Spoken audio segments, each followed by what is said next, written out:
পানীয়টা ভগবান নৃসিংহদেবের খুবই প্রিয়। আপনারা একবার বাড়িতে বানিয়ে ভগবানকে সেবা দিতে পারেন। করে নিয়ে নিয়েছি কয়েকটা গোলমরিচ, এগুলো আমরা গুঁড়ো করে নেব।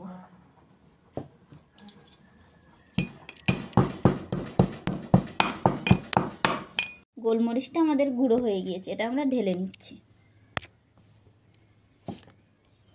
আদাটা আমরা থেতো করে রস বের করে নেব।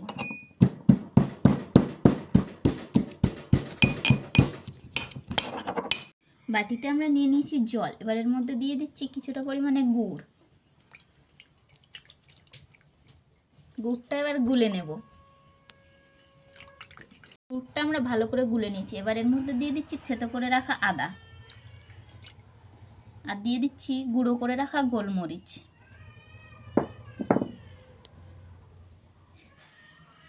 আর দিয়ে দিচ্ছি একটা লেবুর রস।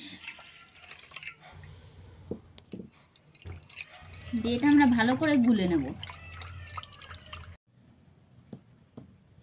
এবার এর মধ্যে দিয়ে দিচ্ছি সন্দক লবণ, দিয়ে সব কিছু একসাথে ভালো করে।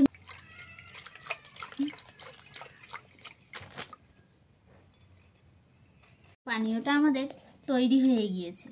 এটা নৃসিংহদেবের খুবই প্রিয় একটি পানীয়। আপনারা চাইলে নৃসিংহ চতুর্দশীর দিন করে ভগবানকে সেবা দিতে পারেন, বা অন্য যে কোনো দিন বানিয়ে বাড়িতে সবাই খেয়ে দেখতে পারেন। এটা কিন্তু খেতে খুবই সুস্বাদু হয়। এটা আমরা ছেঁকে নিচ্ছি।